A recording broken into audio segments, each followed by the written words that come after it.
When news emerged of a surprise announcement involving Prince William and Catherine, Princess of Wales, attention naturally turned inward, not toward public appearances or ceremonial schedules, but toward the quieter machinery of palace life. Personnel changes rarely attract widespread notice, yet they often signal shifts that matter deeply to how royal work is shaped, delivered, and sustained. In this case, the changes unfolding behind palace doors spoke less of disruption and more of recalibration. The announcement did not arrive with dramatic framing. There was no sense of rupture or urgency. Instead, it reflected an evolving approach to structure and support within the Prince and Princess of Wales household, one that mirrors the broader transition they have been navigating since assuming greater responsibility. What made the development notable was not its suddenness, but its timing and intent. Royal households are built on continuity. Staff often remain in post for years, sometimes decades, providing stability that allows public-facing roles to remain seamless. When changes occur, they are usually the result of careful planning rather than reaction. In this context, the personnel adjustments linked to William and Catherine appeared to be the product of long-term consideration, aligning resources with priorities that have become increasingly defined. At the heart of these changes lies a practical reality. As the Prince and Princess of Wales continue to expand their scope of work, the demands on their private office have grown more complex. Their initiatives now span early childhood development, mental health, environmental advocacy, community engagement, and a steadily deepening role within the institution itself. Managing this breadth requires not only vision, but operational clarity. The personnel shifts reflected a desire to streamline that operation. Rather than expanding indiscriminately, the emphasis appeared to be on refining roles, clarifying responsibilities, and ensuring that expertise is aligned with long-term objectives. This approach suggests a preference for depth over scale, prioritizing teams that are agile, informed, and capable of sustaining projects beyond initial launch phases. Observers familiar with palace dynamics noted that such changes often coincide with a maturing leadership style. Early phases of any public role tend to focus on visibility and momentum. Over time, attention turns inward, toward systems that support consistency and impact. William and Catherine now occupy that latter phase, where effectiveness is measured less by presence and more by outcome. Catherine's influence on this process has been increasingly evident. Known for her methodical approach and attention to detail, she has long been described as someone who values preparation and structure. Personnel decisions within the household appear to reflect those qualities. Rather than favoring rapid turnover, the emphasis remains on building a team capable of understanding both the public and private dimensions of royal life. William's role, meanwhile, has been shaped by a growing emphasis on leadership and accountability. His work has consistently highlighted the importance of sustainable change, whether in mental health initiatives or environmental efforts. Aligning staff expertise with these values is a logical extension of that philosophy.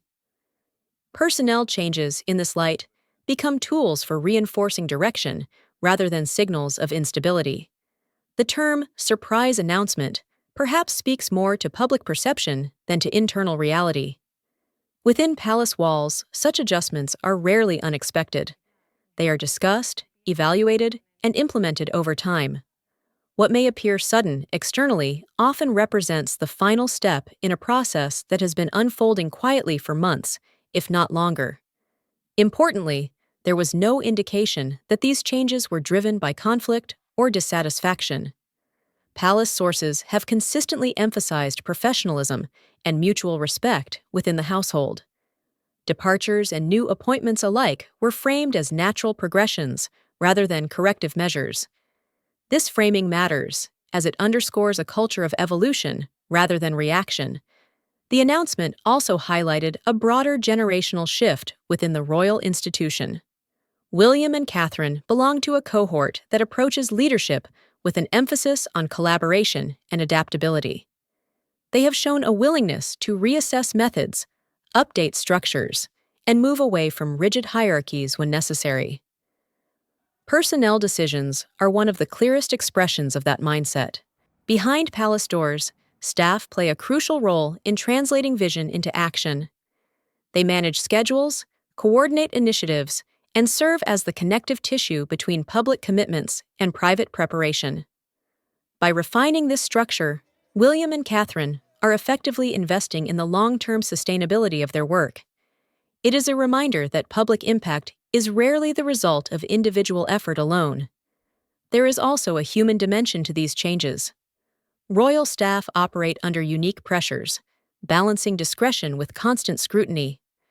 Transitions within such an environment require sensitivity.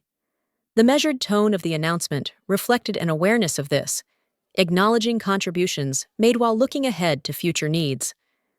This balance between respect for service and openness to change is not easily maintained, yet it appeared central to the approach taken. For Catherine in particular, the timing carried additional resonance. Her recent public engagements have underscored a renewed focus on well-being, balance, and thoughtful pacing. Ensuring that her professional environment reflects those values is both practical and symbolic. Personnel structures that support sustainable workloads and clear communication are essential to maintaining that balance. William's trajectory, too, suggests an increasing readiness for institutional responsibility. As expectations around his future role continue to evolve, so too must the systems that support him. Personnel changes behind the scenes are part of that preparation, laying groundwork that will allow transitions to unfold smoothly when the time comes. Public reaction to the announcement was relatively muted, which may itself be telling. In an era where even minor royal developments can generate intense scrutiny, the subdued response suggested an understanding that this was a matter of governance rather than gossip. It reinforced the idea that not all significant developments need to be framed as dramatic to be meaningful. Ultimately, the announcement served as a quiet reminder that the monarchy, like any long-standing institution, is shaped as much by internal decisions as by public moments. Personnel changes may not capture headlines in the same way as state visits or celebrations, but they influence how those moments are conceived and delivered. For William and Catherine, these adjustments signal confidence rather than uncertainty. They suggest leaders comfortable enough in their direction to refine the mechanisms that support it. Behind palace doors, progress often takes the form of thoughtful reorganization rather than visible transformation. In that sense, the significance of the announcement lies not in who steps into or out of specific roles, but in what it reveals about approach and intent, a focus on clarity, sustainability, and alignment, a willingness to adapt without abandoning continuity, and a recognition that the strength of public service is built, quietly and deliberately, from the inside out.